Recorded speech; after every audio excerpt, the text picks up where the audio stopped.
સુરત એસઓજીએ મોટું ઓપરેશન પાર પાડતા કોબરા સાપના ઝેરના સ્મગલિંગનું રેકેટ ઝડપી પાડ્યું। પોલીસે લસકાણા વિસ્તારમાંથી કોબરાના ઝેરનું સ્મગલિંગ કરતા 7 લોકોને ઝડપી લીધા। આરોપી પાસેથી કોબરા સાપનું 6.5 મિલીલીટર ઝેર પણ કબજે કરાયું। તબીબી ક્ષેત્રે ઉપયોગમાં લેવાતા ઝેરની કિંમત 5 કરોડ 85 લાખ થાય છે। આ ઝેર કિંમતી હોવાથી અને દવાઓ બનાવવા વપરાતું હોવાથી આવા સ્મગલરો તેની ગેરકાયદેસર હેરાફેરી કરે છે।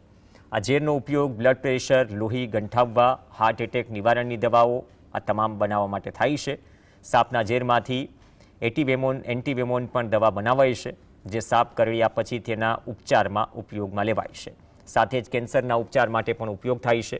આ સિવાય કેટલાક લોકો રેવ પાર્ટીમાં નશા માટે પણ ઝેરનો ઉપયોગ કરે છે। આ ઘટનામાં વન વિભાગની પણ મદદ લેવાશે।